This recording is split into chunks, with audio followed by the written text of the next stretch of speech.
인사합시다. 할렐루야. 네. 첫째 날 예배에 오신 여러분들을 주님의 이름으로 환영합니다. 지난 창세기 살펴보고 있는데 지난주부터 아브라함 메시아닉 예언 창세기 3장 15절을 보면 예수님 하나님께서 여인의 후손을 통해서 이제 이루실 일들에 대해서 첫 예언을 하시죠. 하시고 나서 아벨 대신에 셋을 주시면 새로운 씨, 여자의 후손이 새로운 씨를 통해서 우리 가운데 계속 예언이 성취되지 않는 걸 볼 수 있어요. 그래서 옛세상, 노아홍수 이전의 옛세상의 가인성과 새로운 씨의 이 두 역사의 평행선 가운데 또 옛세상이 끝이 나고 노아의 후손들 가운데 또 바벨성, 가인의 성과 연결되는 바벨성이 이 땅에 나타나고 동시에 또 새로운 씨, 아브라함이 새로운 씨로 나타나는 것을 살펴봤어요. 새로운 아담이고 새로운 씨로서 새로운 인류, 새로운 피조물로서의 아브라함이 나오고 우리가 살펴봤어요. 그래서 오늘은 아브라함의 그 일생에 대해서 간략하게 조금씩 많은 양들을 살펴보겠습니다. 오늘 특별히 창세기 12장 10절에서부터 14장 마지막 절까지를 간략하게 살펴보려고 합니다. 10절에서 창세기 12장 10절에서 13장 4절까지를 보면 아브라함이 좀 의아스러운 부분이 있어요. 창세기 12장 1절에서 3절까지 보면 내가 살고 있는 본토 아비집을 떠나라. 그리고 내가 네게 지시할 땅으로 가라 그러잖아요. 그래서 정말로 아브라함은 믿음 순종해서 지시할 땅으로 왔어요. 그 땅이 크게 세 가지 포인트를 하나님이 잡아주시는데 세겜 땅, 아이 땅, 그리고 남방의 네겝 땅. 이 세 군데 중점으로 아브라함이 이동을 하면서 하나님께 보이신 땅이에요. 그러면서 그 땅 가운데서 하나님께 단을 쌓고 하나님 이름을 부르고 거기서 무덤을 사고 이런 앞으로 여정들을 봐요. 이제 하나님께서 지시할 땅으로 왔으니까 뭔가 돼야 되잖아요. 그죠? 뭔가 이루어져야 되는데 실제로 하나님께서 그 땅이라고 했을 때 작게 보면 그 세겜 땅 주변에 지금 이스라엘 팔레스타인 땅이지만 넓게 보면 티그리스 유프라테스 때 애국강까지 큰 또 하나의 대륙이 되죠. 또 스팟 한 점을 찍으면 그 시온산이 있는 예루살렘을 말하게 되는 건데 아직 아브라함은 그 땅은 보지 못하고 있지만 그 땅 가운데 들어왔어요. 그러면 이제 뭔가 일이 아니죠. 하나님 약속이 성취돼야 되잖아요. 근데 정작 왔더니 기근이다. 하나님이 지시한 그 땅으로 왔더니 그 땅에 기근이 들었다. 기근이 너무 심해서 그거 살 수가 없었어요. 그래서 아브라함은 어떻게 해요? 이제는 먹고 살기 위해서 이집트로 내려가는 곳이 있어요. 또 당혹스럽죠. 하나님이 약속하신 땅에 왔는데 이제 굶어 죽게 생겼어요. 그래서 여기서 이제 아브라함이 이집트로 피신을 가게 되는 먹고 살기 위해서 바로에게로 들어가는데 또 거기서 멈추는 것이 아니라 자기 아내를 여동생이라고 구차한 변명이 물론 사실이지만 얘도 동생이라고 구차한 변명을 해서 여자 팔아서 목숨을 연명해요. 그래서 하나님께서 밤에 나타나셔서 바로에게서 사라를 지켜주시고 사라는 몸이 더럽혀지면 안 되죠. 약속의 또 새로운 씨를 품어야 될 여인이기 때문에 사라를 보호해주고 나중에 보면은 아브라함을 가지고 그는 선지자라. 그가 너를 위해서 기도하면 용서받는 것이. 그런 아브라함을 볼 수 있어요. 이거를 보면서 우리가 당혹스러워요. 하나님 하란대로 했는데 왜 더 막히나. 그래서 우리가 하나님의 음성을 듣고 따라갈 때 여러 가지 있지만 주의해야 될 것이 문이 열린다고 또 하나님의 다 인도하심이 아닌 걸 알 수 있고 문이 닫힌다고 하나님 인도하심이 아닌 것이 아닐 수도 있다. 그래서 우리는 그것은 그때그때 한 인격적 관계 속에서 하나님의 전체 것이 하나님의 의도와 의중을 깨달아야 될 지혜와 하나님과 친밀함이 필요하겠죠. 어쨌든 이 환경을 통해서 우리가 알 수 있는 것은 결론적으로 말하면 하나님이 하신 약속은 하나님만이 이루신다는 거예요. 하나님께서 아브라함에게 그 땅을 약속하셨는데 정작 그 땅에 왔더니 기근이 들고 이제 바로에게 몸을 의탁해야 되는 막 부인을 팔아서까지 의탁해야 되는 비참한 상황까지 가지만 결국은 그 약속은 하나님이 이루실 거라는 거죠. 우리가 하나님의 말씀 가운데 섰을 때 각자의 부르심이 다 있어요. 여러분과 내가 저는 극단적인 표현은 영적인 거지라고 그러는데 홈리스, 영적 홈리스. 옛날에 어떤 분이 천국 가봤더니 천국이 꽃같이 있다고요. 사람들이 지겹대. 그래서 천국의 거지들이 있대. 천국 홈리스. 너무 낭만적이죠. 근데 천국의 홈리스처럼 있다면 이 땅에서 우리가 주님 따라가는데 교회 다니는데 말씀을 읽고 신앙생활하고 기도하는데 정작 자기에 향한 하나님의 부르심을 모르는 경우가 많죠. 그래서 열심히 기도하는데 결국은 영적인 거지. 교회에서 막 죽어라고 여러분 이단의 특징이 헌신인 거 알죠? 한 번은 포항 앞바다에서 옛날에 교육전서 때 정말 추운 날이었어요. 바람이 막 1분도 서기 힘들 정도 찬 바람이 바다에서 막 불어오는 그런 날씨였는데 너무 추운데 포항 북부 해수욕장, 포항에서 이제 교회 섬길 때였는데 북부 해수욕장에 사람들이 많이 모여서 바다를 향해 절을 해요. 그래서 신기해서 이제 차에서 내려서 추운데 이렇게 해서 가봤더니 그 불교 그날이 무슨 날인지 뭐 그 물고기 치어를 방생하는 날이에요. 그 추운데 장갑도 안 끼고 그 물에 들어오는 고기들 방생하면서 막 빙걸 두드리고 스님들 중들도 와서 이러고 있고 무당도 있고 큰 행사더라고요.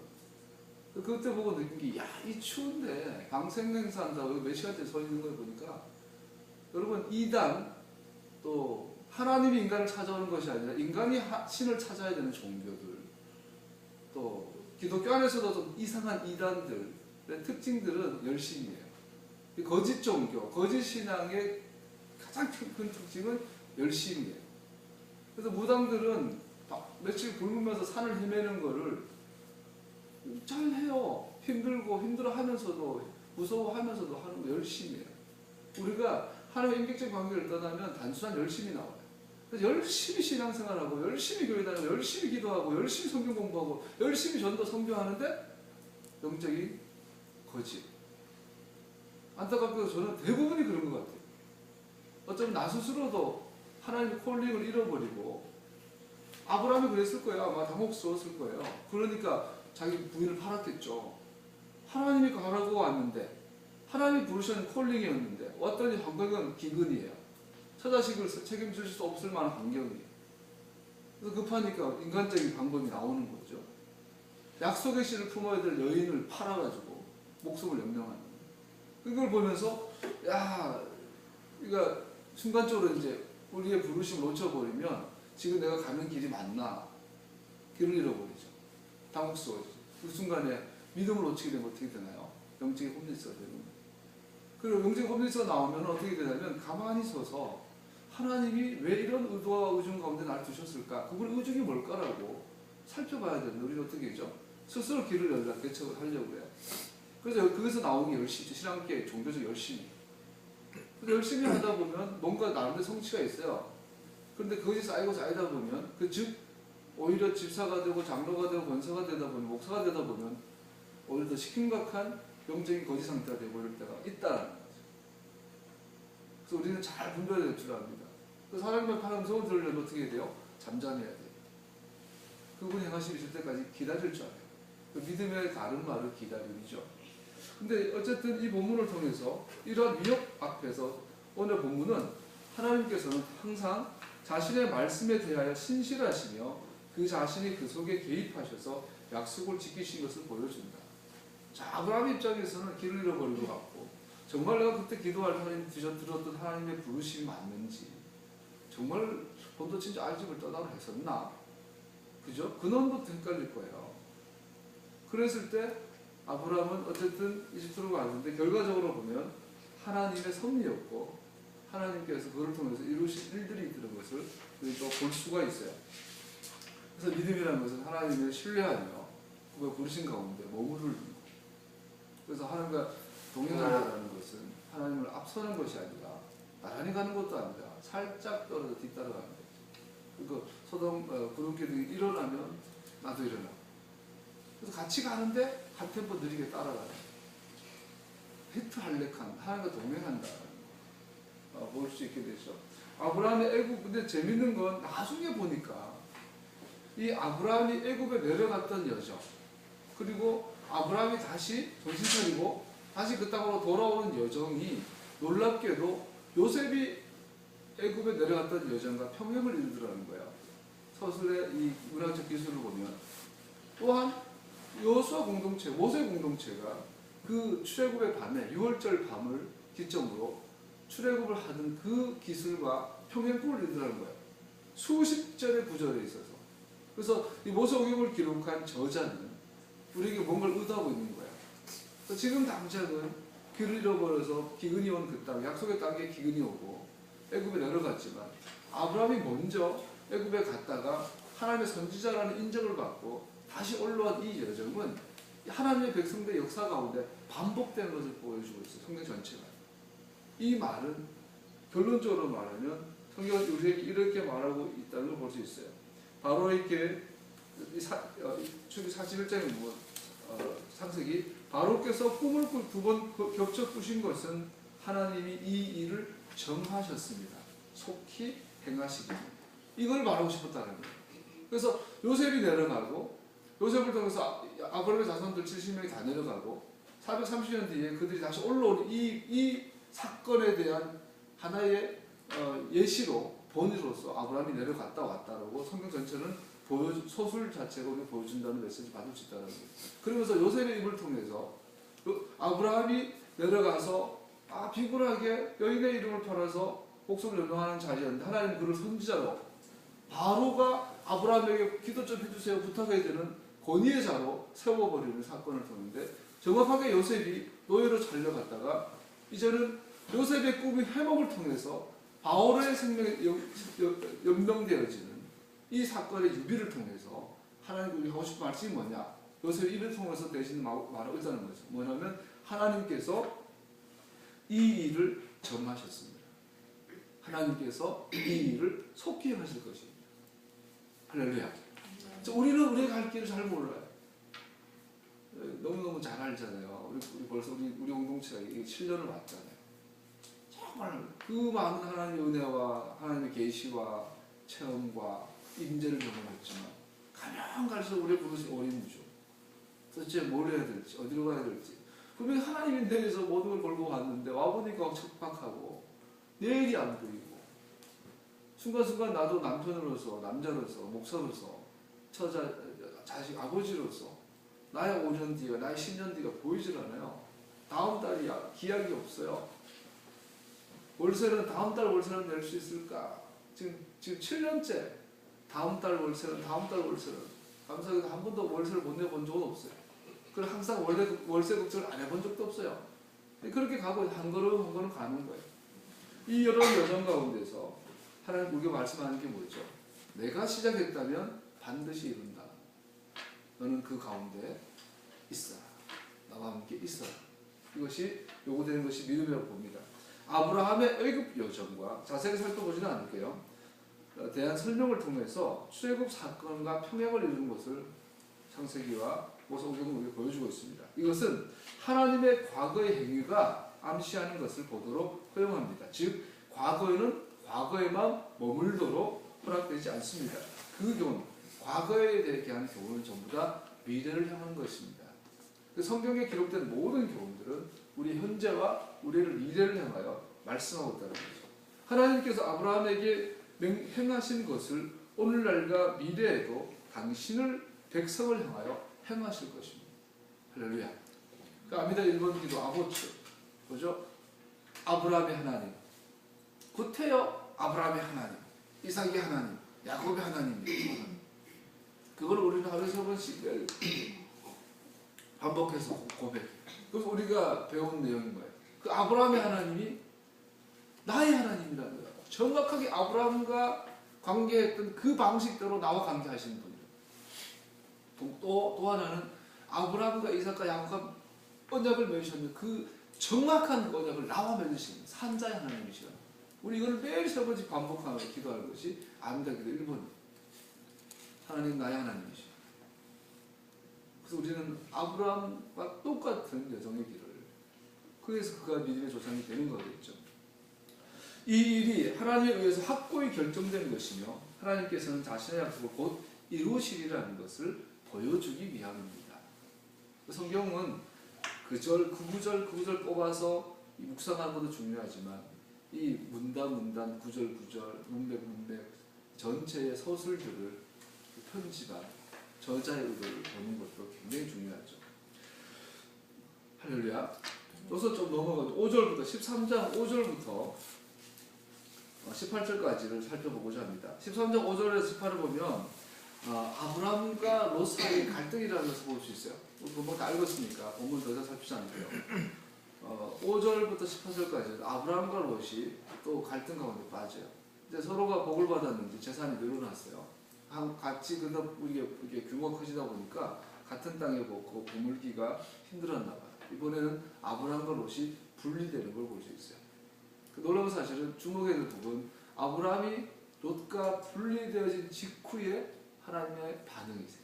그것은 뭐냐면 아브라함의 축복, 내가 내게 지시할 땅으로 가라, 네 자손을 통하여 천하 만민이 복을 얻게 하리라. 이 복이 죄 언급된 걸 볼 수 있어요. 그래서 아브라함 인생 전체를 보면 재밌는 건 아브라함은 크게 세 번의 분리를 경험해요.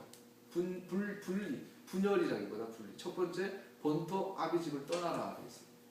그래서 아브라함이 본토 아비집을 떠났을 때 하나님은 축복을 약속하셨어요. 내가 너를 통하여 천하 만민이, 모든 민족들이, 모든 패밀리들이 너를 통해서 복을 받게 될 것이다. 아브라함 입장에서 쉽지 않죠. 고향을 떠난다는 것, 그 아비집을 떠난다는 것 쉽지는 않아요. 아브라함 모든 걸 걸고 순종했을 때 하나님의 약속이 주어진 걸 볼 수 있어요. 두 번째 분리는 오늘 읽었던 13장에 있는 롯과의 분리예요. 아비집을 떠났고 본토 친척집을 떠났는데 유일하게 남은 친척. 롯을 볼 때마다 심지어 아브라함은 롯을 아들로 봤어요. 상속자로 봤어요. 자기 아들이 없으니까 롯에다가 내 재산을 물려줘야지라고 생각했을 거예요. 그런데 그 롯하고 분리가 될 때 아브라함의 마음은 굉장히 안 좋았을 거예요. 서글펐을 거예요. 외로운 타지에서. 그랬을 때 아브라함 롯을 떠나보내고 나서 하나님께서 다시 약속을 하시는 것을 볼 수 있어요. 그래서 너 있는 곳에서 눈을 크게 뜨고 북쪽과 동쪽, 남쪽과 동쪽과 서쪽을 보아라. 내 눈에 보이는 땅을 내가 너와 내 자손에게 아주 주겠다. 16절, 내가 너의 자손을 땅의 먼지처럼 셀 수 없이 많아지게 하겠다. 누구든지 땅의 먼지를 셀 수 있는 사람이 있다면 너의 자손을 셀 수 있을 것이다. 나 이 땅을 너에게 주니 너는 가서 길이로도 걸어보고 너비로도 걸어보아라. 할렐루야. 그래서 하나님께서 두 번째로 내가 내게 보이는 땅을 주겠다. 땅에 대한 약속을 받으시고 롯과 헤어지고 난 다음, 그리고 보이는 그 땅 가운데 특별히 헤브론의 단을 쌓고 거기에 거주하였어요. 이게 굉장히 중요해요. 우리 14장에 보면 드디어 이제 소돔과 고모라에서 잡혀간 롯을 구출하기 위해서 많은 그 당시의 나라들과 나라들과 큰 부족들과 싸우고 전쟁을 하는 걸 볼 수 있어요. 근데 그 전쟁을 할 때 아브라함의 전쟁 사령부가 어디냐면 헤브론, 마물의 상수리 나무위치. 여기서 아브라함은 떠나지 않아. 이 자리에서 전쟁하고 다시 그 자리로 돌아와요. 이 구조를 일단 살펴보겠지만 굉장히 중요하다는 걸 볼 수 있어요. 자, 아까 말고 다시 언급하면요, 아브라함은 세 번에 있어서 약속에 반복해서 언급을 받는데, 첫 번째는 아브라함의 나라들과 아비집으로부터 분리된 이후에 받았고, 두 번째는 롯으로부터 분리된 문맥 속에서 받았고, 세 번째는 더 이제 아브라함이 분리를 경험할 때마다 우리 상처를 받고 마음이 아프잖아요. 근데 아브라함의 마지막 분리가 이삭과의 분리예요. 창세기 22장에 보면 내 독자, 사랑하는 자, 상속자를 이삭과 그 상속자인 그 이삭과 아브라함이 분리를 결정해요. 그래서 아브라함은 이삭을 죽이려고 하죠. 그때 하나님께서 다시 찾아오세요. 그러고 나서 다시 한번 하나님께서 아브라함에게 내가 천하 만민이 너를 복을 받겠다 라고 축복을 확인하는 걸 볼 수 있어요. 이 아브라함의 인생을 보면서 여러분과 내가 하나님 앞에 복을 받고 하나님의 언약을 회복하는 여정 가운데서는 우리 입장에서는 분리가 있다. 이 분리를 거절하면 그 약속이 희미해져요. 이것은 우리가 싫지만 하나님의 공식인 것 같아요. 그래서 돌아보면 우리가 좀 가난할 때, 그래서 예수님도 그래요. 마음이 가난한 사람이 복이 있다. 천국이 될 것이다. 천국이 뭐죠? 하나님의 땅, 그 땅이 천국이에요. 그 땅을 성취하려면 가난해야 돼요. 특별히 마음이 가난해야 돼요. 그래서 하나님이 찾으시는 예배는 상한 심령, 상한 마음. 이것은 질질 짜고 비굴한 실패의식 가진 노예근생 같은 그런 마음이 아니에요. 겸손한 마음, 하나님 말씀 앞에 떠오는 마음, 어린아이 같은 마음. 우리는 하나님 앞에 언제나 상한 심령으로 가야 돼요. 상한 심령은 나의 그 막 모질람, 나의 허물을 발견해서 자학하고 비관적인 이걸 상한 마음이라 하지 않아요. 상한 심령은 하나님의 은혜 앞에 내 안에 선함이 없음을 발견해요. 그래서 마치 하나님을 사랑하다 보니까 내 가족을 미워하는 것처럼 하나님을 사랑하게 돼요. 그 양극을 경험하는. 그게 상한 심령이에요. 그래서 하나님의 도우심 없이, 하나님의 은혜 없이, 하나님의 능력 없이 난 이 땅에서 하루 살 수 없음을 깨닫는 것. 그래서 어린아이가 부모를 아이가 어미 품에 안겨서 어미 젖을 찾는 것처럼 목마른 사슴이 물을 찾는 것 같은 그 마음, 이것이 상한 심령. 그래서 분리를 경험할 때마다 우리 상한 심령을 들어가요. 여러분의 삶에 불통이 와요. 콜링이, 부르심이 희미해져요. 나는 왜 사는지 하나님이 날 떠난 것 같아요. 개인적으로 내가 네 뒤에 숨겠다 12년째. 하나님께서 내가 네 뒤에 숨겠다. 나는 쫙 계산해. 7년째니까 앞에 오시겠지. 10년 지나면 내 앞에 오시겠지. 12년 전 여전히 내 뒤에 숨어 계세요. 중요할 때마다.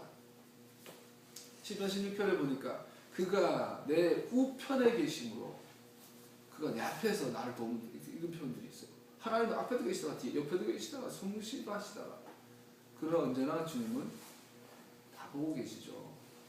오늘 믿음 가운데 세대를 주갑니다. 할렐루야. 임마누엘의 하나님 찬양합니다.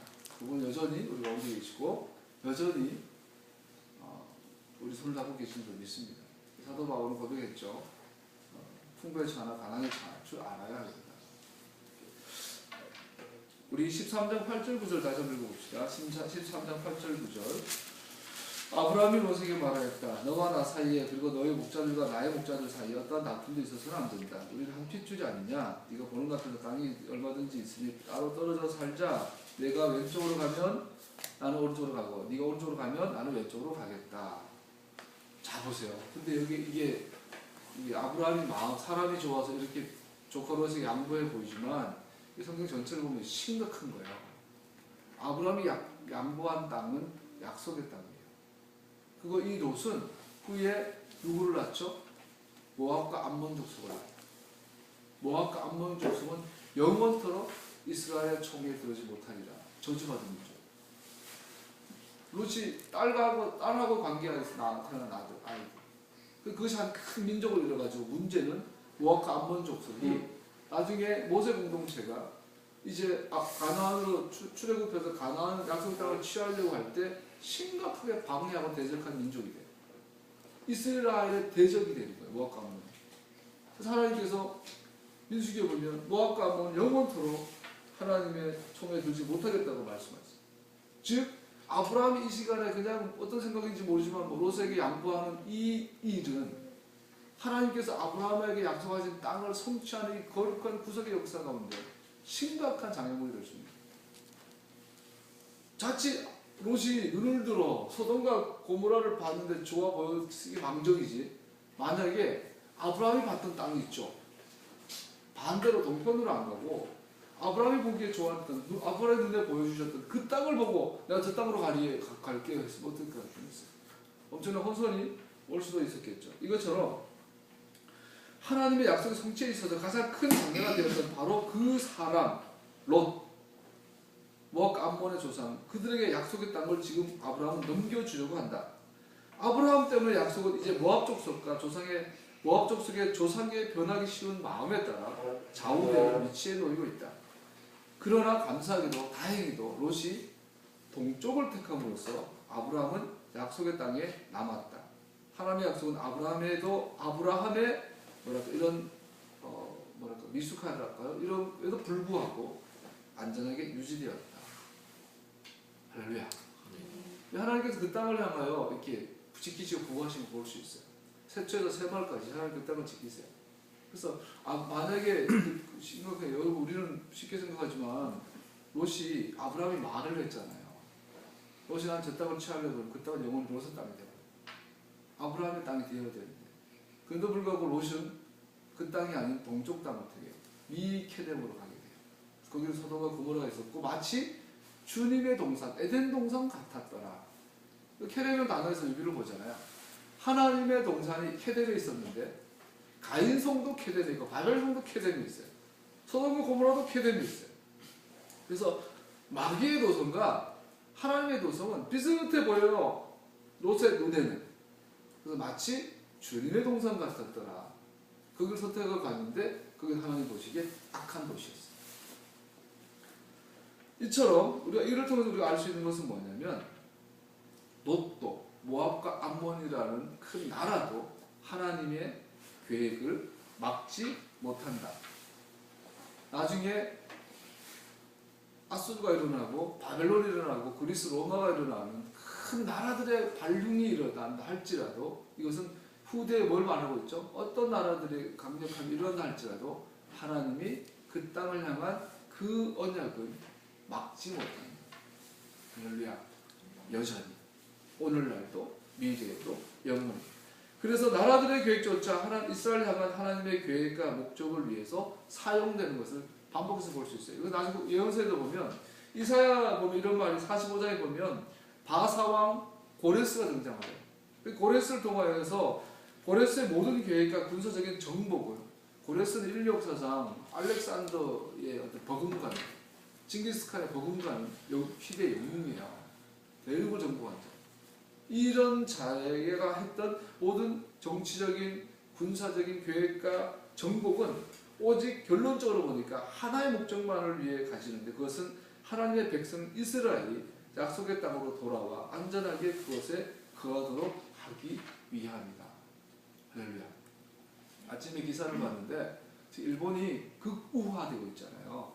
일본의 이제 국립도서관에 안내의 일기라는 그 책이 유대인들의 독일 나치가 유대인들 대학살한 것을 증거하는 안내의 일기라는 책이 110권가량이 훼손됐대요. 다 찢어지고 이래 돼가지고 일본의 도서관에서 그거를 따로 관리하고 계약받아가 대출해주고 경찰에 수사를 했대요. 이거를 보고 지금 이스라엘에서 정식으로 수사를 의뢰 요청하라고 그런 것 같더라고요. 그래서 어떻게 역사를 부정하냐. 지금 일본이 일본 전체가 집단 히스테리 걸린 것 같잖아요. 집단지 정신병 걸린 것 같잖아요.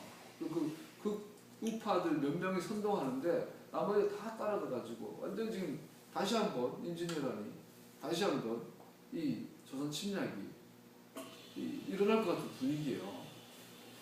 나라들이 일어나고 있어요. 그들이 또 이스라엘을 공격하고 있어. 일본이 저놈들이 이스라엘 건드는 순간에 역사적으로 또 어떻게 될지 모르죠. 이번에 독도를 미국에서 독도와 그 동해, 일본해와 동해를 병기하는 운동이 지금 일어난다고 그러는데 우리나라의 외국 대사 가운데 유일하게 이스라엘 대사만 이스라엘 대사가 쓰는 지도에 유일하게 독도라고 표현했더라고요. 이스라엘 대사관만 유일하게 동해라고 표현했더라고요. 프랑스나 다른 나라들은 전부 다 일본어라고 표현하고 뭐 이렇게 리앙쿠 뭐 이런 식으로 표현하는데 이스라엘 다행히 그 속으로 다행이다. 젊은 애들이 어쩌가지 이스라엘 요구할 텐데 이런 잘했네. 또 이번에 우리 또 교인들이 이집트 시나이 반도 갔다가 테러에서 몇 명 돌아가셨잖아요. 그래서 처음에 기사를 봤는데 사람이 다쳤는데 이스라엘 구급차가 와서 그들을 보호하려고 했는데 이집트 정부가 막아서 그 5분 거리에 있는 병원에 못 가고 몇 시간 기다릴 때 지혈을 하면서 그다음 처음에 이스라엘 기사고 나오면은 긴장을 해요. 그래서 이스라엘 정부가 우리나라 테러당한 환자들을 거부했나? 그리고 처음에 잘못 봐가지고 이러면 안 되는데 그거 내 기사를 자세히 봤더니 이스라엘이 우리를 도와주려고 했는데 이집트가 거절했더라고요. 다행이다. 어떻게든지 나는 한국과 이스라엘이 하나 되기를 이렇게 호의적인 관계가 되기를 많이 이렇게 우리 현대자동차가 중소형 시장을 이스라엘 석권하고 있다고 해요. 토리사를 제쳤다고 해요. 그거는 반가운 소식이고 하여튼 여러분 이스라엘 저주한 자는 저주받아요. 그 땅을 축복한 자는 축복받아요. 그리고 롯의 사건을 살펴보고 있는데 옆으로 빠지는데 이 고레스라는 당대의 희대의 영웅 알렉산더의 엄청난 정복 전쟁들, 징기스칸, 뭐 특별히 그리스 로마로 대변되는 그 서양의 모든 역사의 모든 역사의 중심은 이스라엘이었어요. 결과적으로 나중에 예수님 오셔서 지구 역사를 다시 한번 써머리 해보면 정확하게 그 땅을 중심으로 주님께서 움직이시던 걸 볼 수 있어요. 여기 롯이 자기 딴엔 좋은 걸 택했는데 결국은 이스라엘과 분리된 사건이었어요.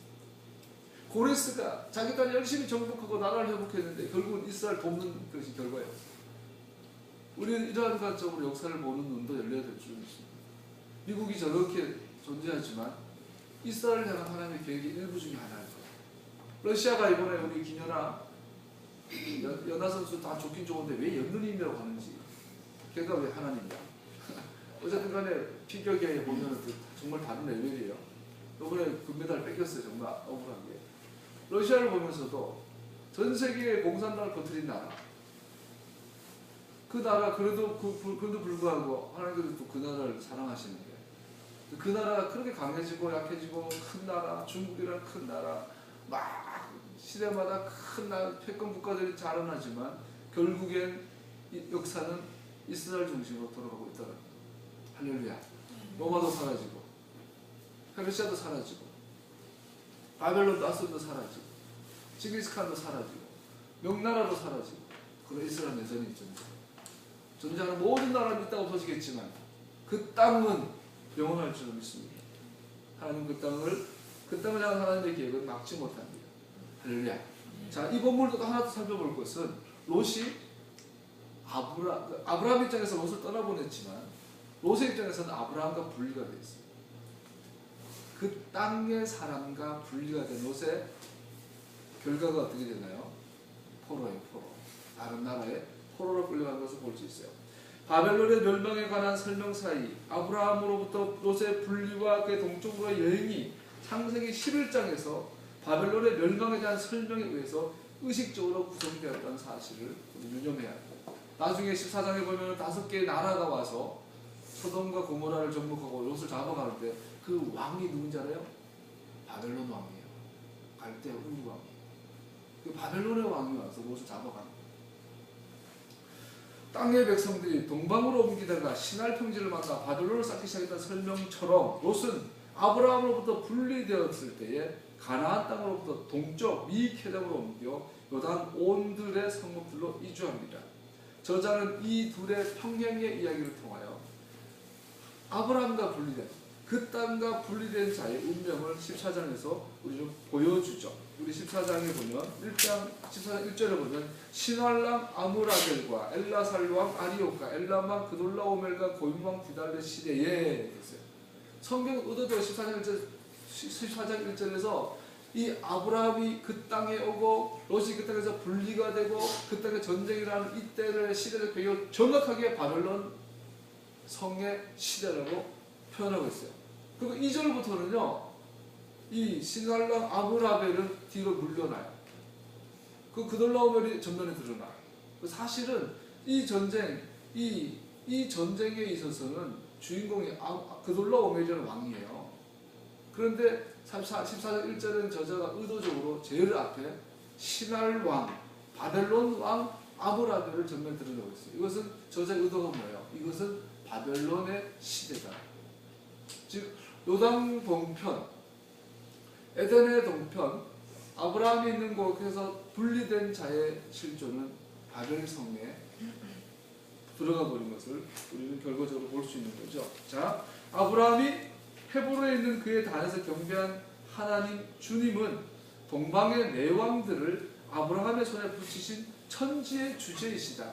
14장 22절에 보면 우리 멜기세덱이 와서 그 전쟁을 승리하고 나서 돌아올 때에 멜기세덱의 표현을 우리가 주목해야 돼요. 19절에 보니까 아브라함에게 복을 빌어주었다. 천지의 주제요 하늘과 땅의 뭐죠? 주인이시여. 가장 높으신 하나님 아브라함에게 복을 내려주십시오. 아브라함은 들으시오. 그대는 원수들을 그대의 손에 넘겨주시는 가장 높으신 하나님을 찬양하시오. 할렐루야. 그랬더니 아브라함의 반응이 뭐예요? 11절 같으면 이 말은 멜기세덱이 했던 그 모든 말에 전적인 동의해요. 인정하는 믿음의 아멘 하는 거예요. 11절의 가장 본질은 천재주제이심을 아멘하는 믿음 행위예요. 이거를 통해서 근데 이 천재주제는 바로 주제지 그 하나님은 어디에 계셨던 분이냐면 그 땅 가운데 특별히 지금은 헤브론에서 단을 쌓았더라. 그죠? 헤브론이라는 땅에서 아브라함의 제사를 받으신 그 하나님이라는 바벨론의 소돔과 고모라의 땅을 가서 아브라함이 정복하고 그 롯을 구출해서 돌아오는데 그 아브라함의 하나님은 바로 아브라함에게 그 땅을 약속하신 그 하나님이라는 것을 멜기세덱 입을 통해서 선포하고 있습니다. 그랬더니 아브라함이 어떻게 해요? 11절을 드리면서 아멘 하는 이 전쟁을 잠깐 살펴보려고 합니다. 자, 헤브론의 하나님이 그 땅의 정복에서 이기신 하나님은 바로 헤브론 하나님인데 아브라함에게 동참하는 자들은 그의 축복을 누릴 것이지만 그로부터 분리되는 자들은 롯이 그러했던 것처럼 소돔과 고모라와 동일한 운명을 맞게 될 것입니다. 우리가 읽었던 창세기 14장을 통해서 알 수 있는 것은 아브라함과 함께하는 자들은 복을 받겠지만 아브라함과 분리된 자들은 소돔과 고모라와 같은 운명을 받게 될 것이라는 것을 14장의 전쟁을 통해서 우리에게 말씀하고 있습니다. 그러면서 이 전쟁은 정확하게 바벨 성의 시대라고 아까 말한 것처럼 신할왕 아모라벨 시대에 발생했다는 사실을 알게 됩니다. 우리는 명확하고도 의도적으로 신할과 바벨론을 성경은 동일시하고 있습니다. 신할왕의 이름이 명단의 첫 부분에 나옴으로써 이 서술은 바벨론의 주제와 연결되도록 의도적으로 묘사하고 있다는 거죠. 다시 말합니다. 아브라함과 함께하는 것과 아브라함을 떠나는 것은 바벨론과 깊은 연관이 있음을 우리는 알 수 있습니다. 할렐루야. 여러분과 내가 예수 믿습니다라는 것은 믿음이라는 거, 그죠? 그것은 뭐죠? 멤버가 되는 거죠. 가입. 요즘 뭐 인터넷으로 뭐 하려면 로그인 하라고 그러잖아요. 로그인하기 전에 회원가입하라고 그러잖아요. 믿음은 회원가입하는 거예요. 회원가입. 그래서 그 이름 믿는 자, 곧 그분을 영접하는 자.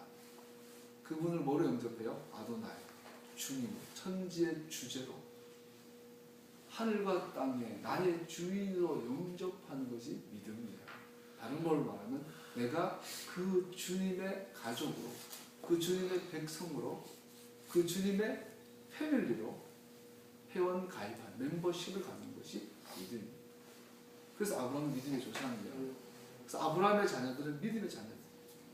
우리는 이것을 아브라함의 혈통으로서 개종의식을 통해서 아브라함의 자녀가 되는 것이 아니라 예수님께서 골고다는 설리신 그 보혈의 능력을 은혜로 인하여 아브라함의 자녀로 가입, 로그인에 조인하는 거예요. 그 조인한 여러분과 나는 어떻게 돼요? 로그인 상태를 유지해야 돼요. 로그인 상태를 유지하는 오늘 설교 강의의 마지막인데 기도의 삶. 토라와 기도의 삶.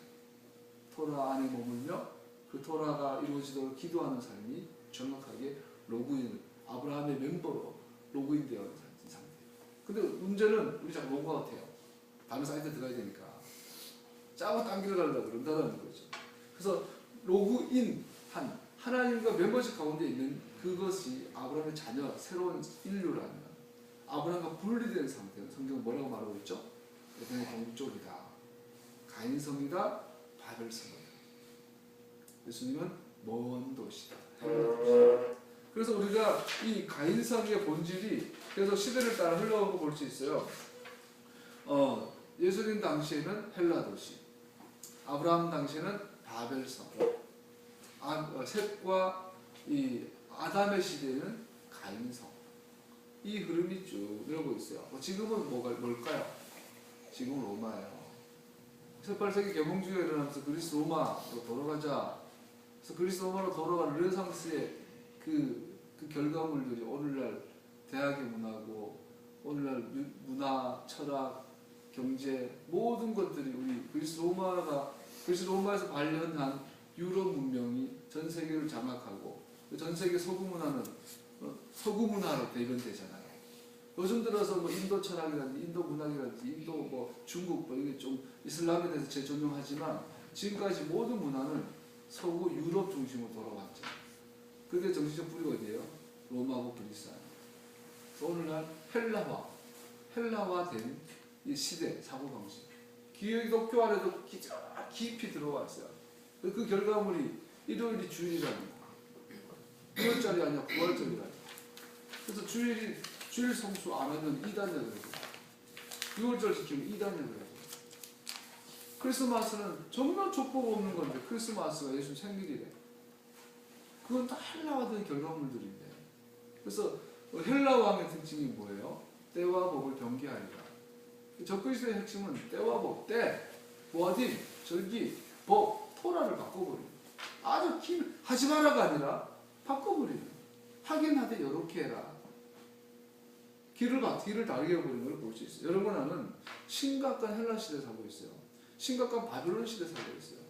요한계시록 그래서 마지막 17장 18장 큰 성 바빌론이 무너졌다 큰 성 바빌론이. 여러분 나는 헬라 도시 안에 살고 있는 거예요. 지금 먼 도시에 살고 있는 거예요.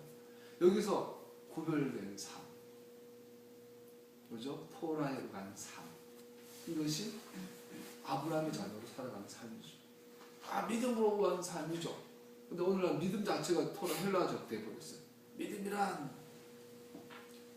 그냥 믿습니다 하면 된다는 거야. 그건 귀신을 떠다 믿는 건데 우리는 토라를 떠나서는 진정한 믿음을 발견할 수 없다고 믿습니다. 할렐루야. 14장 12절에 보면 이 롯이 아브라함과 분리된 롯의 결과가 바벨론에 대변되는 그 무리들에게 포로로 잡혀가봐요. 롯과 아브라함의 관계를 보면 아브라함이 롯을 두 번에 구출해 준 것을 볼 수 있어요. 지금 전쟁 가운데 구출하고 또 한 번은 소돔과 고모라가 하나님 심판받을 때도 아브라함이 기도해서 구출하죠. 그래서 보세요. 롯은 아브라함과 함께 있어야 살아나가요. 아브라함은 축복의 씨예요. 근데 롯은 끊임없이 자꾸 아브라함을 떠나요. 안타까운 건 소돔과 고모라가 무너지고 나서 소알성에 대피하러 산으로 도망가잖아요. 여기서 술을 시커멓고 딸하고 민망한 그런 결과가 나타나는데 그때서라도 아브라함이 돌아와서 삼촌 나 좀 걷어주세요. 이제 난 내 딸 둘라고 나밖에 없어요. 그래서 얼마나 좋았을까라는 생각을 해봐요. 그걸 거절하고 나니까 모압 가문이 나타나고 모압 가문은 이스라엘이 대적으로 나라로 달아나는 걸 볼 수 있어요. 자, 롯이 붙잡혔어요. 그 다음에 아브라함이 롯을 구출하러 가죠. 13절 16절에 아브라함이 롯을 구출하러 가죠. 근데 재미있는 건 거기서 도망쳐 나온 한 사람, 거기에서 도망쳐 나온 한 사람. 이것은 재미있는 게 욥기 1장의 그처럼 똑같아요. 욥기 1장에 보면은 이런 표현이 있어요. 이 사람도 아직 말을 다 마치지 않았는데 또 다른 사람이 달려와서 말을 했다. 갈대아 사람 세 무리가 갑자기 나타나 낙타떼에게 달려들어서 모두 끌어가고 종들을 칼로 쳐 죽였습니다. 저 혼자만 겨우 살아남아서 주인어른께 이렇게 소식을 전합니다.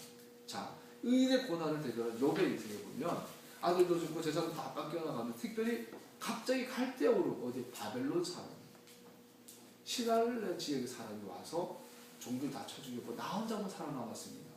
이 구조가 정확하게 롯이 잡혀갔을 때 그 중에서 하나가 도망쳐서 아브라함에 와가지고 그 소식을 알려요. 그 이야기가 오늘 13절 16절에 보면 거기서 도망치고 나온 한 사람이 히브리 사람 아브라함에게 와서 이 사실을 알렸다. 그때 아브라함은 아모리 사람, 아모리 땅 상수리 나무들이 있는 곳에 살고 있었다. 그래서 저자는 이 롯이 그런 일을 당하고 있을 때 아브라함은 여전히 예배드린 자리에 있었던 것을 강조하고 있는 것을 볼 수 있어요. 또 좀 더 나아가서 아브라함이 롯을 구출하고 나아가죠. 가서 두 왕을 만나요. 가서 나아갈 때 아브라함 누굴 데려가죠? 318명의 가신들을 데려가요. 집에서 입히고 기르고 훈련시킨 자들. 이건 이따 살펴볼 건데 굉장히 중요해요. 이것은 이스라엘의 전쟁 법이에요. 여러분 이스라엘 전쟁할 때 정해진 법이 있어요. 그 법을 따라 전쟁해야 돼요. 그것은 신명기 20장에 잘 묘사되어 있어요. 재밌는 건 아브라함이 이 전쟁을 수행하는데 아브라함이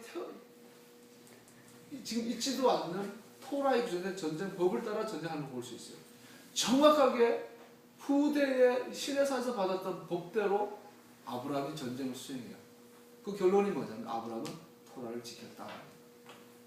오늘 우리의 공부의 핵심은 아브라함은 토라를 지킨 사람이었다. 성경은 이야기하고 있다는 거죠. 그거 살펴보기 전에 먼저 우선 두 왕의 반응을 보죠. 아브라함이 먼저 전쟁에 승리하고 와요. 두 왕을 만나요. 멜기세덱이라는 왕. 아까 살펴봤어요? 멜기세덱의 모든 고백은 이 멜기세덱은 정말 신비한 존재예요. 딱 한 번 여기서 나타나는데 멜기세덱은 서술 속에서 그 출처를 알 수 없고 또한 순식간에 사라지며 다시 등장하거나 더 설명되지 않는다. 멜기세덱이 누구이냐? 그를 알 수 있는 것은 이 살렘왕 멜기세덱은 제사장의 행위에 속하는 떡과 포도주를 가지고 왔고 원수를 아브라함의 손에 붙이신 이가 천지주제이신 지극히 높으신 하나님이심을 인정하고 있다는 것을 볼 수 있다. 이 아브라함의 관점은 정확하게 모세의 관점과 일치한 것을 볼 수 있다. 그리고 이 멜기세덱의 고백과 관점에 아브라함은 11조를 드리면서 전적으로 동의하는 것을 볼 수 있어요. 그래서 즉 멜기세덱 관점 이거예요. 이번 전쟁을 승리하게 하신 하나님은 천지의 주제시다. 이 표현을 통해서 그분이 창조주이심을 선언하고 창조주이심을 선언하는 것 동시에 아브라함의 반응은 멜기세덱의 제사장 직과 함께 그의 제안의 유효성을 바로 인정한다. 민수기 18장 21절에 보면요. 나는 레위 자손에게는 이스라엘 안에서 바치는 열의 하나를 모두 그들이 받은 유산으로 준다. 이것은 그들이 해마기를 거두는 것에 대한 보수이다. 11조는 제사장들이 받는 건데 이것을 멜기세덱이 받아요. 아브라함이 멜기세덱의 제사장적인 권위와 그런 선언들을 인정하는 걸 볼 수 있어요. 또 한 명의 왕이 나타났죠. 소돔 왕. 소돔 왕이 나타났죠. 이의 반응은 극과 극이에요. 소돔 왕은 이렇게 말해요. 당신이 가서 자기는 구출당한 고마운 입장인데 아브라함이 가서 승리해가서 다 전리품을 뺏어오잖아요. 그럼 당연히 아브라함 거지. 근데 지가 생색을 내요. 다 네가 지라. 아브라함이 좀 삐진 것처럼 우리가 읽어보면 좀 감히방을 보이는데 내가 네 거는 하나도 안 받겠다. 내가 너 때문에 부자가 됐다는 소리를 절대로 듣지 않겠다. 이 말이에요. 이게 무슨 의미일까요? 아브라함이 단순히 기분 상해서 하는 소리가 아니라 이것은 깊은 하나님의 메시지가 있는 거겠죠. 아브라함의 보상은 이 세상의 왕들로부터 오는 것이 아니라 천지주제이신 아도나이 주님께로부터 오는 것을 말하고 있습니다. 다음 이어지는 장이 보여주는 것과 같이 그가 소유한 모든 재물은 오직 하나님께로부터 온 것입니다. 이것을 말해주고 있는 거죠. 자, 그러면서 이 내용에 있어서 아까 나눈 것처럼 아브라함의 전쟁을 굉장히 상세하게 설명하고 있어요. 그래서 이것은 저자가 왜 아브라함이 갑자기 막 의인이고 전잖고 마음 좋은 그런 아저씨처럼 순종적인 분으로 묘사하다 갑자기 엄청난 기법으로 능력의 전사로 표현되어지고 볼 수 있어요. 이 전쟁법에 대해서 저자가 기록한 의도가 있겠죠. 첫 번째, 신명기 20장 1절에서 15절을 읽어드릴게요. 들어보세요. 당신이 적군들과 싸우려고 나가서 당신들보다 많은 적군이 말과 병거를 타고 오는 것을 보더라도 그들을 두려워하지 마십시오. 이집트 땅에서 당신들이 이루어 주신 주 당신들 하나님 당신들과 함께 계십니다. 그 제사장들은 와서 전쟁 중에 나가는 병사들에게 이런 말을 해줘라. 그래서 이스라엘 전쟁할 때 첫 번째 군인들을 다음과 같이 격려하십시오. 이스라엘아 들어라. 오늘 너희가 너희 대적과 싸우러 나갈 때 마음에 겁내지 말며 무서워하지 말며 당황하지 말며 그들 앞에서 떨지 말아라. 이스라엘 전쟁법 1조예요. 1항이에요. 이들은 두려워하면 안 돼요. 떨면 안 돼요. 머뭇거리면 안 돼요. 그러면서 뭐라 하냐면 떠는 자는 집으로 돌아가라. 두려워하는 자는 전쟁에 참여하지 마라. 그러면서 구체적인 예를 드는 게 뭐냐, 너희의 하나님은 너희와 함께 싸움터에 나가서 너희의 대적을 치시고 너희에게 승리를 주시는 분이시다. 이 전쟁은 하나님 속한, 이스라엘 전쟁은 전부 다 하나님 속한 것이라는 거예요. 여러분 이스라엘 역사를 보면 이스라엘이 국력이 막 강해가지고 전쟁했던 적이 별로 없어요. 항상 열세였고 항상 현실적으로는 힘든 상태에서 전쟁에서 승리하는 걸 경험을 해요. 특별히 다르셨지. 이런 걸 볼 때마다 전쟁은 하나님의 은혜로 되어지는 것이지 아니라는 거예요. 그렇기 때문에 나아갈 때 뭐 객관적인 것 때문에 두려워하거나 하지 말아라. 이게 첫 번째예요. 그러면서 이렇게 말해요. 그 다음에 장교들은 군인들과 다음과 지시하십시오. 제사장들이 명령하는 거예요. 너희 가운데 집을 짓고 준공식을 하지 못한 사람이 있으면 누구든지 집으로 돌아가라. 아니 옛날에는 다 육복전인데 한 명의 전사라도 필요한데 집 짓고 낙성식을 못한 사람 다 돌아가라는 거예요. 또 하나 포도원을 지어놓은 밭에서 포도 농사하다가 아직 열매를 못 보면 그 집에 가라는 거예요. 그리고 여자와 약혼을 했는데 아직 결혼 못했으면 집으로 돌아가라는 거예요. 한 명이라도 더 많은 군인이 필요한데 하나님은 반대로 돌아가라 두려워하고 머뭇거리지 않고 돌아가라. 이게 이스라엘 전쟁법 핵심이에요. 이것이 정확하게 아브라함의 이 318명의 가신들을 했던 전쟁과 정확하다는 거죠. 자, 그는 첫 번째 자기보다 더 크고 큰 군대를 대응하여 싸움에 있어서 주저하지 않았다.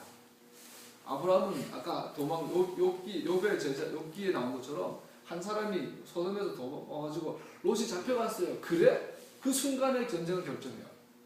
이거는 뭐 이기고 지고 뭐 군대가 크고 작고 따지지 않아요. 이것은 하나님의 전쟁을 깨닫는 그 순간.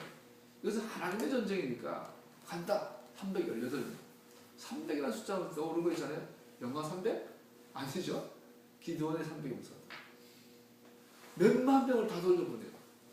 겨우 300을 가지고 큰 군대를 물리쳤던 이야기를 반복되어지고 있어요. 이 300이라는 거예요. 그러면서 첫 번째 명령이요. 너희들 전쟁할 때 두려워하지 마라. 단, 이 전쟁이 하나님의 전쟁이지만 인지 아니지만 분별하라는 거죠. 두 번째, 집에서 연습한 자를 데려나가. 아까 말한 것처럼 이 말은 두려워하고 머뭇거리는 자는 데려가지 말라는 거예요. 근데 재밌는 건요. 여기서 집에서 길리고 연습하다 돼 있어요. 이 연습하다 히브리어는 성경 전체 딱 한 번 쓰임 봤는데 하니크 나왔어요. 하니크는 훈련하다 이런 뜻이에요. 그래서 이거는 연습하자. 단순 군사 연습을 했나? 이렇게 이해할 수 있는데 이거 신학적으로 이해하면요. 신명기 20장 5절에 유일하게 하니크라는 단어와 같은 어원의 단어를 써요. 하나크. 그래서 이 하나크라는 단어를 쓰는데 놀라운 사실은 신명기 20장 5절에 아까 읽었던 것처럼 이건 무슨 단어냐면 집을 짓고 준공식 하지 못한 사람한테 준공하다. 집을 설계하고 기초지고 다 짓고 나면 낙성식을 하죠. 집을 다 짓고 낙성식 하는 것이 하나크라는 단어예요. 318사람 누군지 아세요? 집을 다 지은 사람이에요. 집을 지은 사람. 성경적으로 집을 짓다라는 것은 굉장히 깊은 의미가 있죠. 이 318명의 아브라함의 제자들은요, 단순히 군사들이 아니에요. 자기 베이스를 지은 자예요. 어젯밤에 집에 가서 이제 아름이 진로에서 얘기하다가 떠오르거든. 아름이 너는 베이스를 나눠주는 거야. 베이스. 그리고 여러분 나는 전부 베이스를 나눠주는 자들. 집을 자기의 베이스. 우리 교회, 우리 카페의 우리의 고백이 베이트 예수와. 우리의 집이, 우리의 몸이 하나님의 집이 되고, 우리의 인생이 하나님의 집이 되고, 이 우주가 하나님의 집이 되는 게 성경의 역사예요. 그래서 여러분 자기의 삶에 하나님의 집이 낙성식을 한 자, 그 연습한 자, 그들이 어떻게 해요? 하나님의 전쟁에 참여해요. 기도의 300용사 같은 거. 여러분과 나는 홈리스, 아까 말한 것처럼 주님의 부르심이 뭔지도 모르고 그걸 성취하지 못하는 자라면 하나님 전쟁에 참여할 수 없어요. 우리 하나님의 부르심을 받아야 돼요. 아니, 부르심을 깨달아야 다 부르심이 있는데 깨달아야 돼요. 토라를 통하지 않으면 그 부르심을 확인할 방법이 없어요. 어디 가서 예언 100날 받아봐야 예언은요 가끔씩 주어져 하는 은혜지 예언 의지하고 큰일 나요. 저 뭐 강남에 예언 많이 하는 교회 있잖아. 한동고는 영원한가 이걸로 그냥 먹고 사는 교회 하나 있잖아. 그 교회 가보니까 예언할 때마다 벼덮어 나눠주고 이번에 사업을 했는데 예언 받아야 돼. 이번에 그 사람은 결혼을 선을 받는데 예언 받아야 돼. 희한하신 여러분 모든 하나님의 부르심과 하나님의 길을 토라를 통해 하게 되어지는 거야. 기도와 토라. 하나님 원하는 그 기도, 토라 가운데 하나님의 음성이 들려질 거예요. 세 번째 아브라함 전쟁을 보면요. 갔다 와서 아브라함이 소돔왕으로 받는 모든 것들은 보상을 제한을 거절하지만 그 군사들이 먹은 것에 대해서는 정당한 지불을 요구하는 걸 볼 수 있어요. 그래서 아까 신명기 20장에 살펴본 것처럼 하나님의 전쟁에는 정당한 보상을 여자들과 아이들과 가축과 그 밖에 성 안에 있는 모든 것은 신명기 20장 14절 전리품으로 가져도 됩니다. 아브라함은 이것을 그대로 실현하고 있는 걸 볼 수 있어요. 또 네 번째로 소돔 땅의 보상을 거절하는 걸 볼 수 있어요. 그러나 주 당신들이 하나님이 당신들에게 유산으로 주신 땅에 있는 성읍을 점령하였을 때 숨쉬는 것을 하나도 살려두면 안 됩니다. 취하지 말라는. 취할 건 취하고 취하지 말아야 할 건 취하지 말아야 합니다. 곧 헷 사람과 아모리 사람과 가나안 사람과 브리스 사람과 히위 사람과 여부수 사람은 주 당신들 하나님이 당신들에게 명하신 대로 전멸시켜야 합니다. 하나님의 전쟁은 취할 것이 있고 버릴 것이 있어요. 버려야 될 걸 취하는 것이 누구죠? 아브라함이 여호수아가 유일하게 실패한 아이성 전투에서 전쟁에서 지기 시작합니다. 하나님이 버리라고 취했을 때. 그래서 하나님의 전쟁은 취할 것과 버릴 것을 잘 구별해 아브라함 정확하게 구별을 잘한 걸 볼 수 있어요. 즉 아브라함의 이 전쟁은 정확하게 하나님의 전쟁인 것을 볼 수 있어요. 자, 이것을 통해서 우리가 결론을 내죠. 하나님이 비록 시내산에서 하나님의 계시보다 훨씬 오래전에 살았지만 아브라함이 하나님의 뜻과 조화를 이룬 사람 살았음을 보여주려고 의도했음이 드러납니다. 그는 비록 율법이 아직 주어지기 전에 살았지만 그는 율법에 순종하였습니다. 창세기 26장 5절에 보니까 너의 자손이 하늘의 별처럼 많아지고 그들에게 이 땅을 다 주겠다. 이 세상 모든 민족이 내 씨의 덕을 입어서 복을 받게 하겠다. 이것은 아브라함이 나의 말에 순종하고 나의 명령, 나의 계명, 나의 율례, 나의 법도를, 나의 명령, 나의 토라, 나의 미츠봇과 나의 호크와 나의 법도를 잘 미슈파트 이런 것들을 잘 지켰기 때문입니다. 할렐루야. 토라는 시내산 언약 이전에도 이미 있었습니다. 아브라함은 그 토라를 받았고 토라를 지켰습니다. 그래서 우리에게 바울이 소중해요. 바울이 말한 성령의 할락화를 통해서 아브라함이 지켰던 그 토라를 우리는 볼 수 있겠죠. 창세기에서 아브라함에 대한 마지막 언급들 중에서 하나는 그가 하나님의 명령과 계명과 율례와 법도를 지켰다는 것입니다. 이러한 것들은 신명기 11장이나 26장에 나온 것처럼 시내산에서 계신 율법을 지키는 것을 묘사하는 표현으로 쓰이고 있는 것입니다. 재미있는 건 신명기 11장에 보니까 당신들 주 당신들 하나님을 사랑하며 그의 직임과 법도와 규례와 명령을 항상 지키십시오. 이 구절과 아까 창세기 26장에 아브라함에 설명되는 구절은 정확히 일치하는데 신명기 11장의 이 표현은 정확하게 시내산의 토라를 시내산 언약을 언급하는 표현인 거죠. 신명기 26장에도 그래요. 주 당신들 하나님이 이 규례와 법도를 지키라고 당신들에게 명령하시니 당신들은 마음을 다하고 목숨을 다하고 이 모든 계명을 지키십시오. 할렐루야. 어제 우리가 그랬어요. 마음을 다해 힘을 다해 뜻을 다해 주 사랑이 뭔가 주님의 계명을 마음을 다해 뜻을 다해 힘을 다해 지키는 것입니다. 아브라함은 그러한 삶을 살았음을 오늘 소돔과 고모라의 전쟁을 통해서 미리 보여주고 있다고 볼 수 있죠. 할렐루야. 결론적으로 말하면 이것은 무엇을 말할까요? 레위기 31장 33절에 보면 새 언약에서 말하는데 이렇게 말해요. 나는 나의 율법을 그들의 가슴 속에 넣어주며 그들의 마음판에 새겨 기록하여 나는 그들의 하나님이 되고 그들은 나의 백성이 될 것이다. 나주의 말이에요. 우리 새 언약 그러면 신약 그래요? 신약이라는 말을 쓰면 안 돼요? 새 언약은 하나님이 이미 주신 그 말씀을 돌비에 새겼더니 이놈들이 지키지도 않고 자꾸 버려. 이제는 네 마음 가운데, 심령 가운데 새겨주겠다. 새롭게 해주겠다. 리코네시게 리뉴하게 해주겠다. 그래서 시내산에 내게 준 그 토라를 이제 네 마음속에 새롭게 맺는 것이 새 언약이야. 근데 아브라함이 시내산도 있기 전에 이미 뭘 받았다고요? 새 언약을 받았죠. 아브라함은 새 언약에 살아요. 이거를 누가 한다고요? 성령님. 내가 내게 한 말이 다 기억하게 이 마음속에 새겨줘요. 성령 하나님. 할렐루야. 그래서 예수님이 제자들 가르치신 패턴도 보세요. 3년 내내 토라를 해석해주세요. 이미 주셨던 말씀을 새롭게 해석해주세요. 회복해주세요. 바르게 해석해주세요. 그리고 부활하셔서 40일 동안 집중적으로 저녁 직감을 하세요. 근데 가슴이 뜨거워졌더라고요. 네. 엠마오로 가서 두 사람이 하나님 주님 앞에 토라 해석을 들을 때 마음이 뜨거워졌다고요. 그 예수님이 돌아가시고 승천하시고 10일 뒤에 성령이 강림하셨어요. 그리고 나서 그들이 어떻게 돼요? 하루아침에 토라 티처가 됩니다. 그래서 베드로가 라피가 아닌데 토라를 재해석했을 때 하루에 3,000명의 유대인 토라의 사람들이 돌아옵니다. 할렐루야. 말씀 마무리하겠습니다. 어제 우리 또 선전 사이클 토라 포션이 향단, 분향단. 분향단을 공부하면서 많은 것을 배우는데 그 중에서 우리 기억에 보고 분향단의 위치라고 했어요. 애매해요. 이 지성소인지 섬소인지. 확실한 건 메노라와 식탁 사이, 법계 정면. 이 위치가 굉장히 중요하다고 했어요.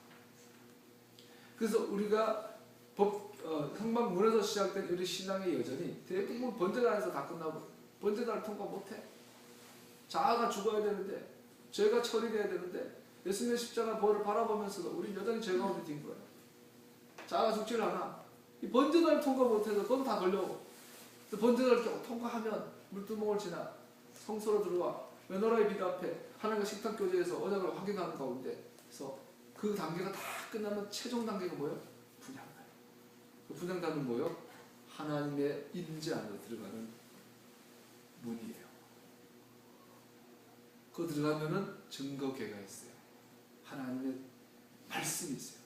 말씀 하나님이세요. 하나님 안으로 들어가는 문을 열어요. 1년에 단 한 번 지성소 들어갈 수 있는 유일한 기구 분향단. 이 분향단은 우리 인생의 최종 목적이에요. 우리가 분향단의 단계까지 나아가지 못하면 하나님의 증거궤 안에 못 들어가는 거예요. 우리가 아미다 기도를 하는 이유가 아미다 기도 지도의 전체 기도 가운데 지성소 기도예요. 분향단은 기도의 자리예요. 제사 예배의 핵심은 기도예요.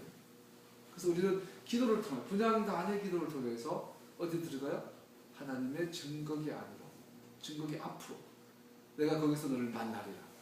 속죄소에서 내가 거기서 너에게 말하리라. 여기 들어갈 수 있는 분향단에 들어가요. 자, 놀라운 사실은 이 분향, 우리가 살아가는 목적이 뭐냐면 분향단의 사람으로 살아가는 것인데 그것이 정확하게 에녹의 삶이에요. 하나님과 동행하는 삶. 분향단에 들어가면요 하나님 친구가 돼요.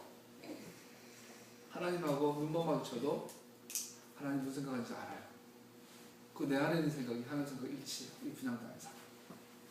이거를 가지고 뭐라고 그러냐면 하나님 친구라고. 이걸 다르게 표현하면 분향단의 사람 존재를 뭐라고 표현하냐면 얼굴과 얼굴 마주자. 네? 우리 아론 블레싱에서 아도나이께서 그 얼굴을 내게 향하여 드사 이사 아도나이 파나운 엘레이카. 그 얼굴을 내게로 향하여 드사. 우리가 분향단의 자리에 섰을 때 하나님과 얼굴 마주 보는 거예요. 이거는 단순 영적인 친밀한 그런 영적 감동을 말하는 것이 아니에요. 단순히 예언의 은혜를 받는 하나님의 음성을 듣는 그 자리가 아니에요. 단순히 계시를 받는 자리가 아니에요. 이 분향단의 자리에 들어가는데 놀라운 사실, 오늘 아브라함에 대해서 나눴고 아브라함의 전쟁을 통해서 아브라함은 토라에 살아있는 것을 살펴봤는데 정확하게 이 분향단의 사람은 아브라함의 자녀들이에요. 이 분향단의 사람은 토라의 사람. 자 보세요. 말라기 1장 10절에 보니까 너희 가운데서 누가 성전문을 닫아 걸어서 너희들이 내 제단에 헛된 불을 피우지 못하게 하면 좋겠다. 나는 너희들이 싫다. 만군의 주가 바란다. 너희가 바치는 제물을 이제 나는 받지 않겠다. 예수님께서 다른 불을 드리지 말아라. 향단에서 다른 향을 드리지 말아라. 그런데 이스라엘 백성들은 다른 불을 드리고 다른 향을 바쳤다. 난 니들의 제사가 역겹다. 누가 성전 문을 닫아버려라. 제발 예배 좀 드리지 마라. 기도 좀 그만해라. 주님 그러시는 거예요. 그러고 나서 참된 분향단의 사람을 이야기하고 있어요. 해가 뜨는 곳으로부터 해지는 곳까지 내 이름이 이방 민족들과 높임을 받을 것이다. 곳곳마다 사람들의 내 이름으로 분향하며 깨끗한 제물을 바칠 것이다. 내 이름이 이방 민족들 가운데 높임을 받을 것이기 때문이다. 남한군의 주가 말한다. 아브라함이 받은 비전이 뭐예요? 너를 통해서 천하만민의 복을 받겠다. 그 천하만민은 분향단의 사람을 말하는데 토라의 사람인데 그들은 해 뜨는 것부터 해지는 것까지 이방 민족들 가운데서 참된 분향할 사람들이라는 거예요. 말라기 기자는 말하고 있는 거예요. 너네들은 다른 불을 들고 다른 향을 드리는데 이방 민족들 가운데 바른 향, 바른 분향단의 사람, 토라의 사람, 진정한 아브라함 후예들이 일어날 것이다. 사람들이 내 이름으로 분향하며 깨끗한 제물을 바칠 것이다. 나는 큰 임금이다.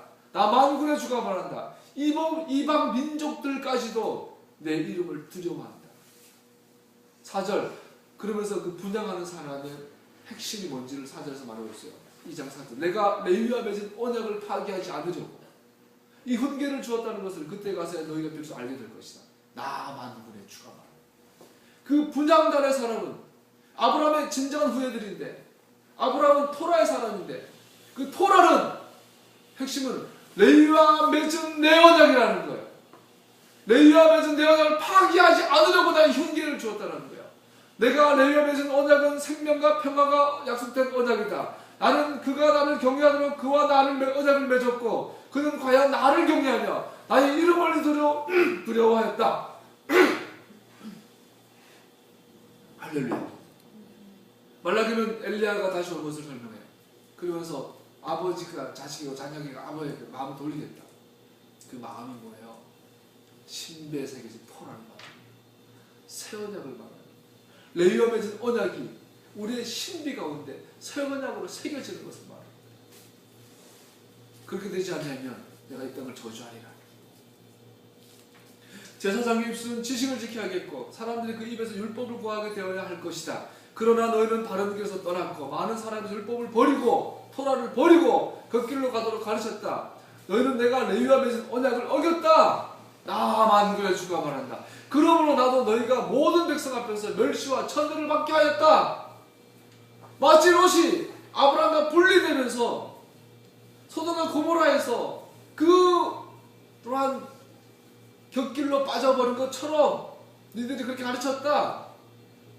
그러므로 나도 너희가 모든 백성 앞에서 멸시와 천대를 받게 하겠다. 너희가 나의 뜻을 따르지 않고 토라를 편파적으로 적용한 탓이다. 여러분, 그 접근서의 핵심은 토라를 왜곡시키고 편파적으로 가하거나 감하는 거예요. 캐톨릭은 토라를 가하거나 감하고 있어요. 루터란주의도, 칼빈주의도, 웨슬리안도 토라를 가하거나 감하고 있어요. 율법을, 토라를 편파적으로 적용한 탓이다. 그러므로 내가 너희를 백성 앞에서 멸시와 천대를 받게 하겠다.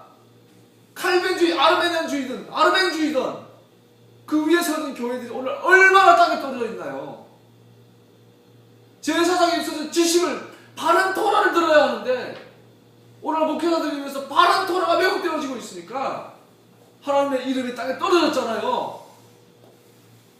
방법은 하나밖에 없어요. 토라의 복, 절기의 복밖에 없어요. 여기서 편파적이다라는 말은 저기 들어올리다, 나르다, 가져가다, 지탱하다 뜻도 있지만 제거다 뜻이죠. 예수님 먼저 모르고요.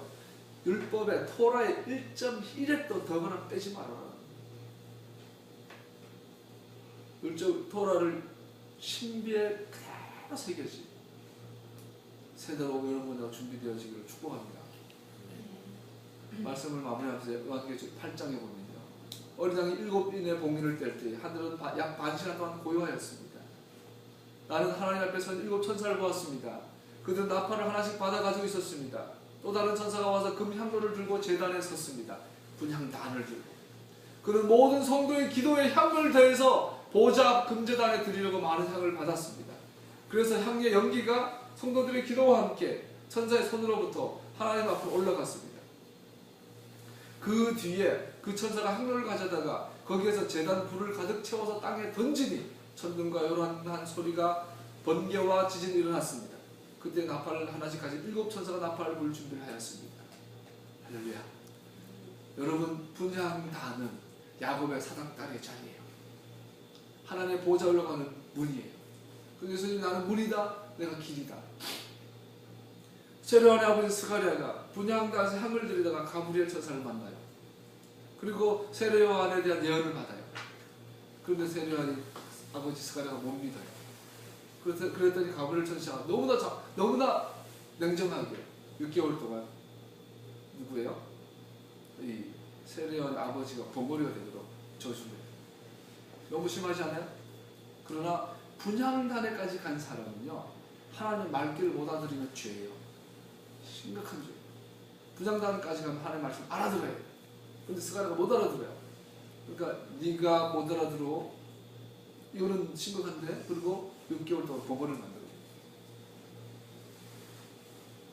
자녀를 주겠다고 그랬는데 전능히 하나님을 못 믿는다는 거예요. 여러분, 분양되는 사람들이 필요합니다. 내가 다시 왔을 때 믿는 자를 보겠느냐?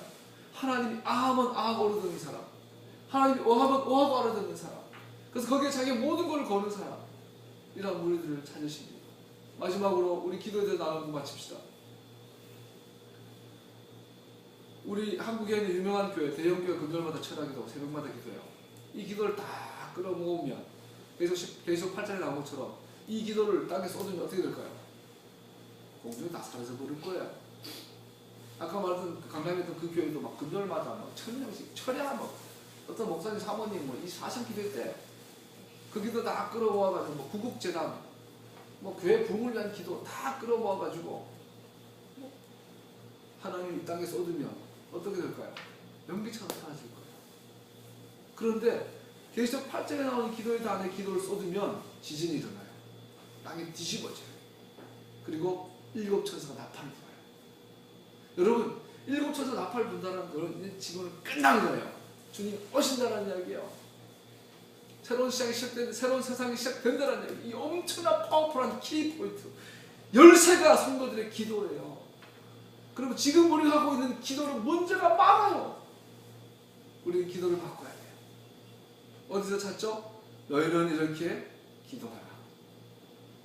내 아버지 집은 만민을 위해 기도하는 집이다. 주님이 가르쳐 주신 그 기도가 성도들의 심령 가운데서 올라가야 돼요. 그런데 감사하게도 우리가 아미다 기도를 배워봤더니 정확하게 주기도문의 확장판, 풍성. 유대인들은 뭣도 모르고 했어요. 몇천 년 동안 하루에 3번씩 서서 기도했어요. 그 이루어지길 기도했어요. 뭔 소리인지도 모르고 기도했어요. 그래 우리는 이제 알아요. 그게 무슨 뜻인지, 아보트가 무슨 뜻인지, 아타기포르가 무슨 뜻인지, 크도샤가 무슨 뜻인지 알아요. 고엘이 무슨 뜻인지 알아요. 예수와 하마시아, 그분의 나라가 땅에 임하기를 기도하는 거예요. 그분의 킹덤을 위해서 기도하는 거예요. 그분의 에카드를, 그분의 샬롬을 위해서 기도하는, 그분의 의를 위해서 기도하는, 그분의 뜻을 위해서 기도하는 하늘에 계신 우리 아버지여, 주님의 이름이 하늘에서처럼, 주님의 뜻이 하늘에서처럼 이 땅에서 이루어지이다. 이 기도가 우리의 심령 가운데서 올라와 우리의 모든 삶을 인도해가는 그런 존재가 되어졌을 때 어떻게 되죠? 그 기도는 이 땅을 심판해요. 그 기도는 이 땅에 메시아를 세상을 열어요. 여러분과 나는 그래서 유대인도 그 기도하고 이방인도 그 기도하면 성경 기록된 대로 유대인과 이방인이 하나가 돼요. 막힌 다음에 온전하게 무너진 역사가 일어나죠. 유대인과 이방이 하나가 되는 것은 기도를 통해서요. 기도가 같아지면 둘은 하나예요. 할렐루야. 하나님과 우리가 하나가 되는 것은 신적 합일은 유니온 위드 가드는 영적 체험이 아니에요. 주님의 기도가 내 기도가 되는 거죠.